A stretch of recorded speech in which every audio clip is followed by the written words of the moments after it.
हाँ प्यारे मित्रों,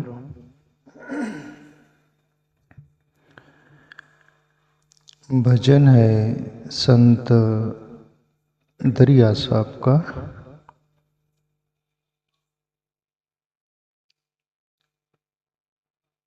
दरिया बोल रहे हैं, नाम बिन भाव कर्म नहीं छूटे।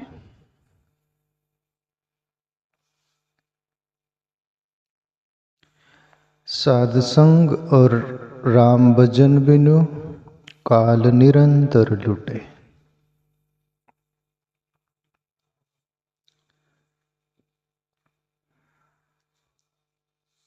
एक एक शब्द समझने का हम प्रयास करें। दरिया संत प्रभु नाम पर भी जोर दिए इस पद में, और ध्यान पर भी जोर दिए हैं। क्योंकि उन्होंने नाम का भी अनुभव लिया है और ध्यान का भी। उन्होंने नाम भी जपा है और नाम जपते जपते ध्यान में प्रवेश किया है, ध्यान का भी अनुभव किया है। दरिया संत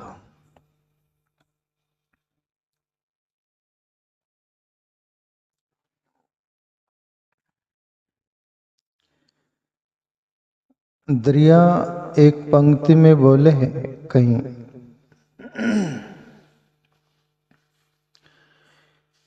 कि ध्यान के बिगर जो ज्ञान है वो शास्त्रों का है, कई संत महात्माओं से सुना हुआ है, पर असली ध्यान,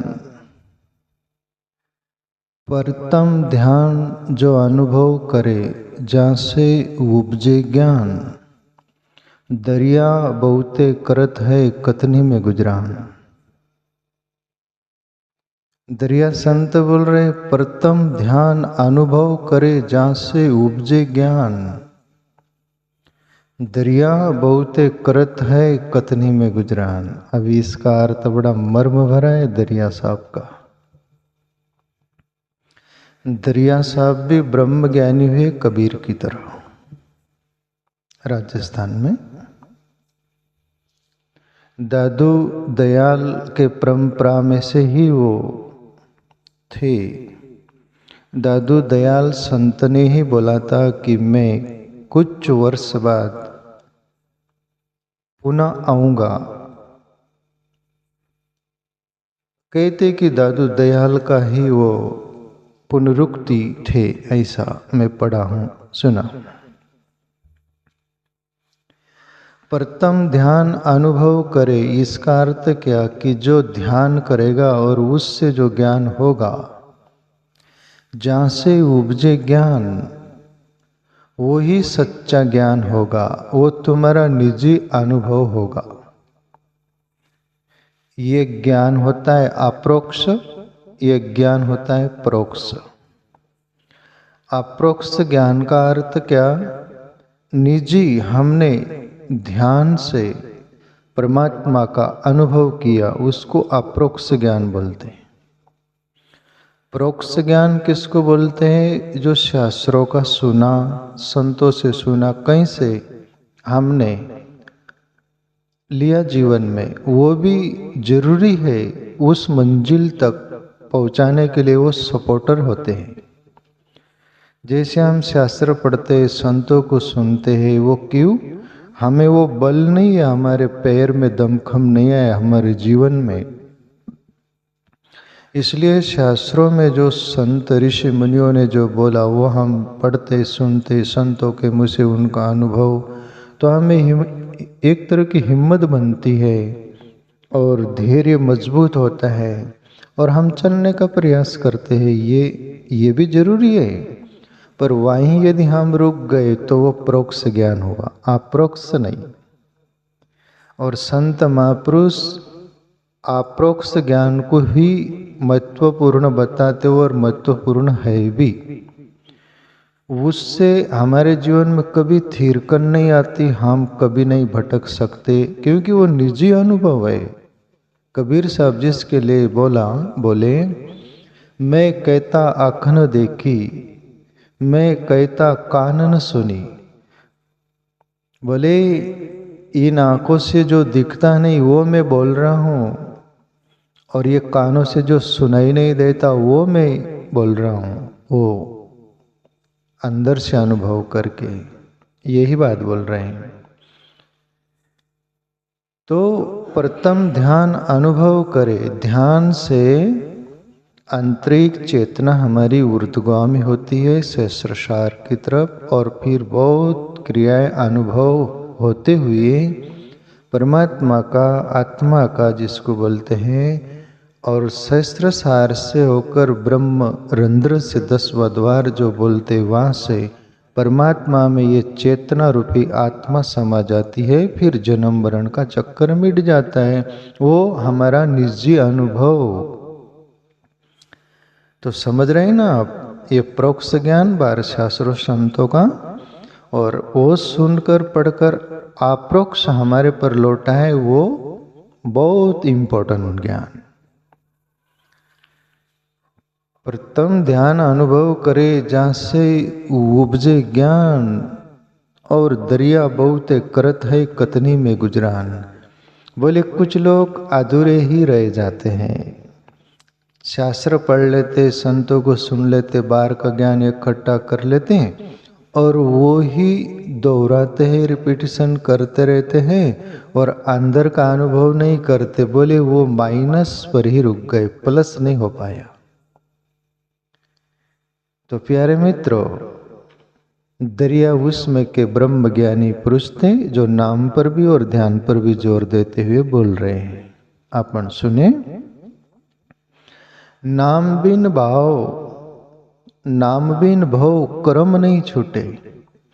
पहली बात, ईश्वर का नाम जो धुंध पकड़ा जाती, लगन लग जाती है, ऐसी तारी लग जाती है जो छूटती नहीं है।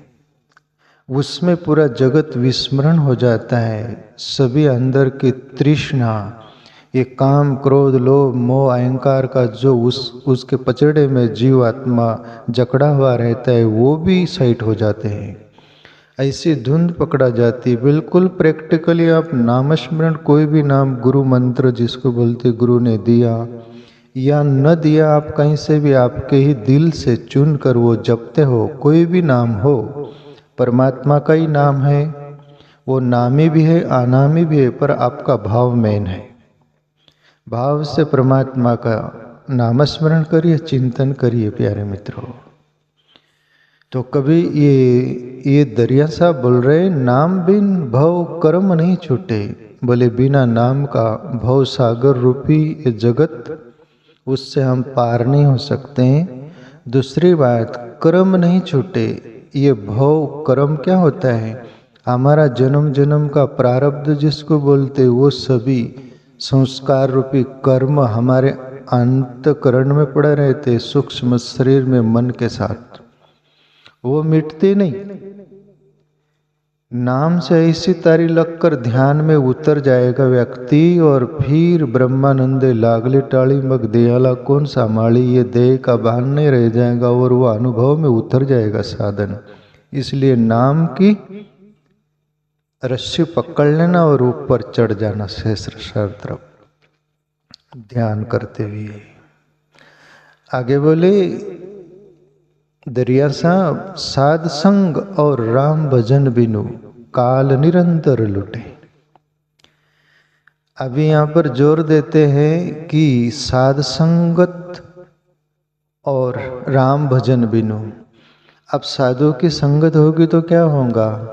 साधु परमात्मा के चिंतन में रत रहते हैं, सच्चा साधु, ईश्वर का ही नशा छाया रहता है, परमात्मा के लिए ही वो जीते हैं, वो ही एक धुन पकड़ाई हुई उनको रहती है, उसमें वो स्थिर रहते हैं। यदि हम भी ऐसे सच्चे साधु की संग करेंगे तो हमें भी उनकी तरंग पकड़ लेंगी और हम भी साधना करने लगेंगे, कुछ साधने लगेंगे। इसलिए वो बोल रहे दरिया साहब की साधसंग और राम भजन बिनु काल निरंतर लुटे। परमात्मा का भजन होगा और साधु की सच्चे संतों की संग होगी तो काल भी हम उससे पार हो जा सकते हैं, ये संभावना पूरी।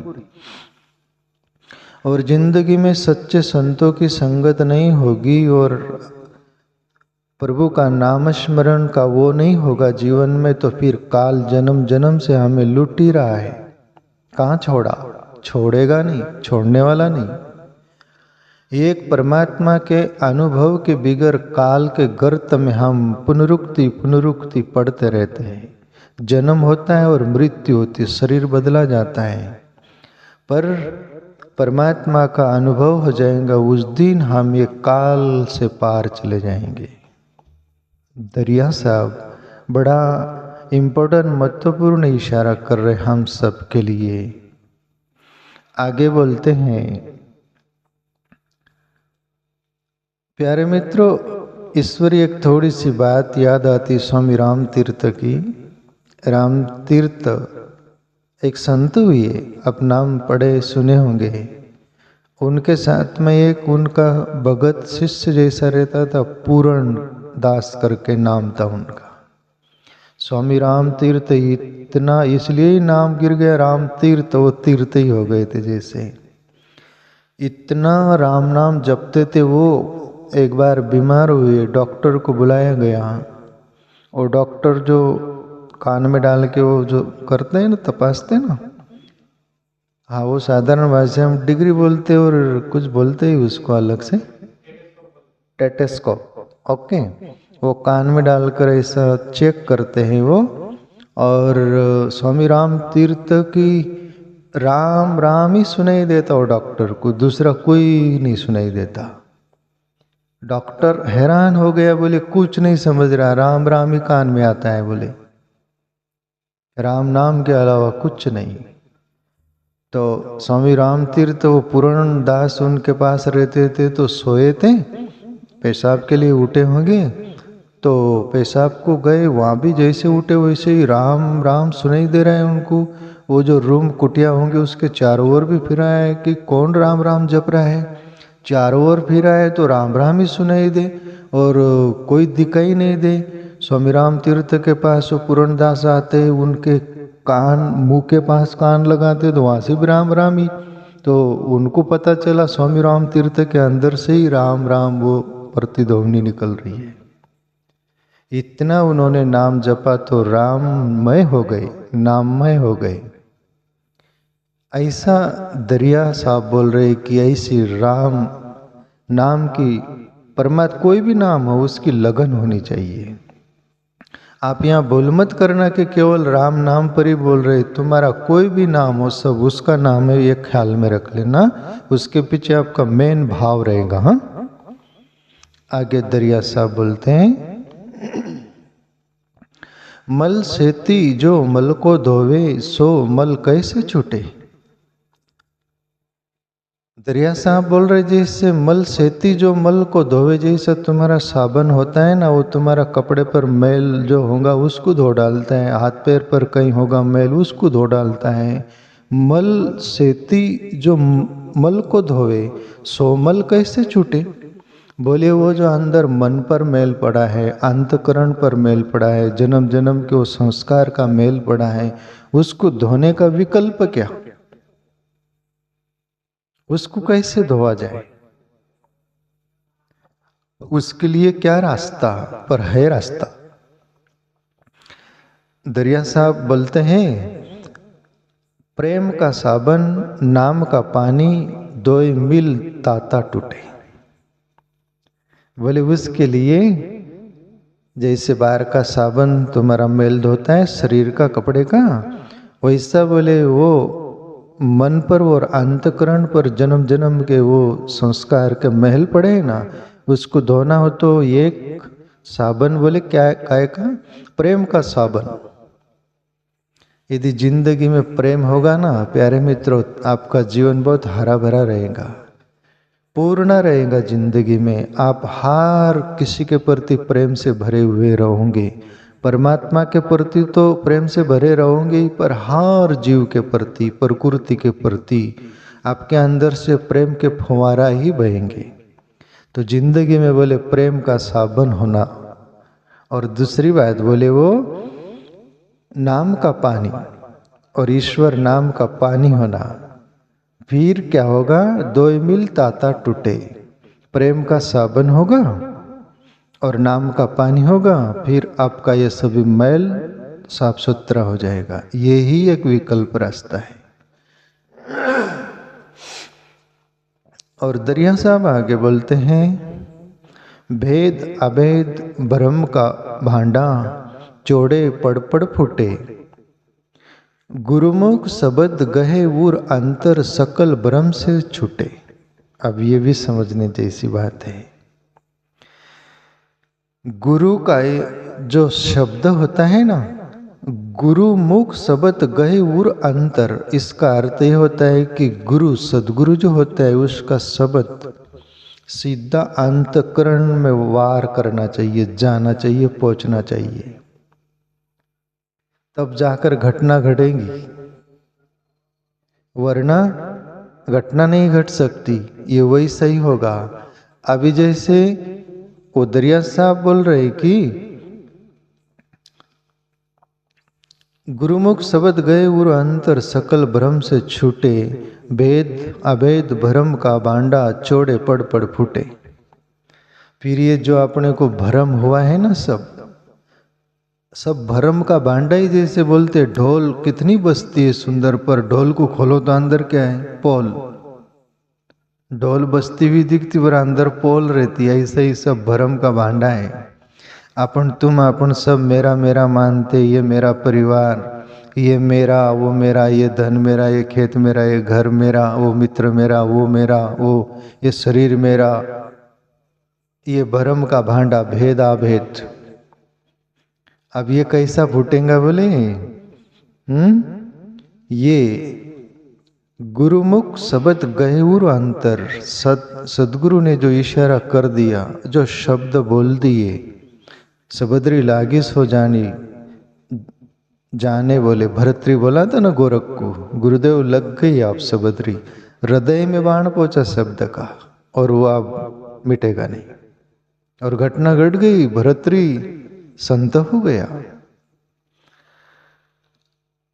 अभी हम तो हृदय तक जाने ही नहीं देते, और फिर बोलते कि संतों में कोई पावर नहीं, उड़े हुए बल आपन है, और बोलते डीपी कोई खराब डीपी है। संत का काय का दोष, सदगुरु का काय का दोष? अपने बल का दोष है। अपन बल जो है ना, अपने फ्यूज उड़ा हुआ है अंदर का तार। ऐसे ही संतों को, परमात्मा को दोष नहीं देना। जैसे एक बात नहीं आती, एक शिल्पकार मूर्ति बनाया और शेयर मार्केट में, जहाँ से बहुत लोगों का पसार होता है, भीड़ भड़ाका होता है ना, वहाँ जाकर रख दिया मूर्ति। 3 मूर्ति थी, same to same, face to face, और तीनों मूर्ति रख दिया वो शिल्पकार, मूर्तिकार। और प्राइज में फर्क, एक राजा वहाँ से जा रहे थे, गुजर रहे थे, वो राजा को अच्छी लगी, अट्रैक्शन हुआ उस मूर्ति के प्रति। वो शिल्पकार मूर्तिकार से बोले, भैया कितने में देता है ये मूर्ति? बोले, एक 5,000, एक 10,000, एक 15,000, 5,000, 10,000, 15,000। राजा बोले, कमाल कर रहे, तीनों मूर्ति एक जैसी है, फेस टू फेस, बिल्कुल कोई फर्क नहीं, पर दाम में क्यों फर्क? वो शिल्पकार मूर्तिकार बोला, जरूर फर्क है, इसलिए तो प्राइस में फर्क है ना, कीमत में। बोले, क्या क्या मामला है, क्या राज क्या है? बोले, एक मूर्ति ऐसे है, बोले दोनों कान के छेद इस पार से उस पार है, बोले इस कान से कुछ डालो तो उस कान से निकल जाएगा, बोले इसलिए वो 5,000 की। दूसरी मूर्ति बोले, कान से डालो मुंह से निकल जाता है, इसलिए वो 10,000 की। तीसरी मूर्ति ऐसी है, कान से डालो तो हृदय तक पहुंचता है, बोले अंतःकरण तक, वहां से कोई बाहर निकलता नहीं, इसलिए उसकी 15,000 कीमत। अब ये तो बात हो जाती, पर आध्यात्मिक जगत में ऐसी आती है वो 3 तल के लोग होते, 3 तरह के। ये 5000 वाले, 5000 वाले, ये कान से सुना है कान से निकाल दिया, उसका कोई फर्क नहीं गिर रहा। और दूसरा 10,000 की मूर्ति वाली बात है, कान से सुना मुंह से निकाल दिया, बग दिया, जैसे सुना और लोगों को सुना दिया, अंतकरण तक पहुंचाया नहीं, जीवन में खुद का फर्क नहीं हुआ, केवल मनोरंजन हो गया। इसलिए वो थोड़ी कीमत ज्यादा है उसकी, किसी काम आए वो 2 शब्द, 10,000 10,000। और ये मूर्ति 15,000 की क्यों है? जैसे वो कान से सुनता है तो हृदय तक ले जाता, फिर जीवन ट्रांसफॉर्मेशन, रूपांतरण हो जाता है और क्रांति घट जाती। इसलिए दरिया साहब इम्पोर्टेंट बात, महत्वपूर्ण बोल रहे हैं कि भैया गुरुमुख शब्द गए और अंतर सकल भ्रम से छूटे। गुरु का, सदगुरु का शब्द हृदय में चल गया ना, दुनिया का सब जीवन में भ्रम जो है सब छूट जाएगा। और दूसरी बात क्या होगा? भेद अभेद भ्रम का बांडा चोड़े पड़ पड़ फूटे, जैसे कि भ्रम का बांडा फूट गए सब। ऐसी करी गुरुदेव दया, मेरा मोह का बंधन टूट गया। सब वो ब्रह्मानंद का एक पद है ना, धरी सिर पर गुरु मटकी, ऐसा है ना, धरी पाप की मटकी सिर पर मेरे गुरुदेव ने पटकी, ऐसा कुछ शब्द है वो, है ना। तो ऐसा ही होता है। अभी और बोल रहे दरिया साहब, राम का ध्यान तू धर रे प्राणी, आमरता का मह बुटे, जन दरिया आप आरब दे आपा, जरा मरण तब छूटे। अब ये समझने जैसी बात है। राम का ध्यान तू धर रे प्राणी, हे प्राणी, प्राणी देखो, कई के लोग अफवाह करते, प्राणी शब्द तो पक्षी, पशु पक्षी को बोलते, नहीं नहीं, दरिया भी प्राणी शब्द का प्रयोग कर रहे। कबीर भी बोले हरि भजले प्राणी, ऐक प्राण्या तुला सांग तो उत्तम नरदी। और हीराजी महाराज भी बोले, उस पर कुछ लोगों को समझ में नहीं आया तो मेरे से बोले, मनुष्य कैसे प्राणी हो सकता है? अरे प्राण शरीर में रहता है, इस पर से प्राणी बोला गया उसको। दरिया साहब भी प्राणी शब्द का प्रयोग कर रहे। राम का ध्यान तू धर रे प्राणी, अमरता का मेह बुटे, आमृत जहाँ मौत नहीं, ऐसा मेघ जैसा बरसता है ना ऊपर से बादल, ऐसा ही वो फुवारा की तरह फूटेगा। और जन दरियाओ आरब दे आपा, जरा मरण तब टूटे। आरब दे आपा का अर्थ होता है, बोले तू थोड़ा सा तेरे पर रहम कर, तेरा अहंकार को साइड रख दे, बोले उसको बोलते हैं आरब दे आपा, मतलब तेरा अहंकार साइड में रख दे, बोले तब घटना घट जाएगी। और अहंकार तो बाधा आता है ईश्वर प्राप्ति में, इसलिए आखिरी पते की बात बोल रहे वो, जन दरिया अरब दे आपा, जरा मरण तब टूटे। तेरा अहंकार अलविदा हो गया। कबीरा इश्क का माता, दुई को दूर कर दिल से, जो चलना राह नाजुक है, हमन सर बोझ भारी क्या, हमन है इश्क मस्ताना, हमन को होशियारी क्या। अहंकार बोले परमात्मा का सिर पर का है, वो चलता नहीं, बोले कबीर साहब बोले, कबीरा इश्क का माता, दुई को दूर कर दिल से, वो अहंकार को हटा दे, बोले वो परमात्मा के रास्ते नहीं चलता। वो कबीरा इश्क का माता, दुई को दूर कर दिल से, ये दुविधा रूपी अहंकार को हटा दे, जो राह चलना नाजुक है, सर बोझ भारी क्या। बोले ये अहंकार का सर पर बोझ लेकर फिरेगा ना तू, तब तक परमात्मा की प्राप्ति उसकी झलक भी नहीं मिलेगी। अहंकार छोड़ दे, ये घर है खुदा का, खाला का घर नहीं, शीश उतार खड़ंग पर रखो, फिर बैठो घर में। कबीर साहब बोले तुम्हारा मौसी का घर नहीं, परमात्मा का घर है, तुम अहंकार को छोड़ दो और फिर घर में बैठ जाओ। दरिया साहब भी यही बोले प्यारे मित्रों, जन दरियाओ अरब दे आपा जरा मरण तब टूटे।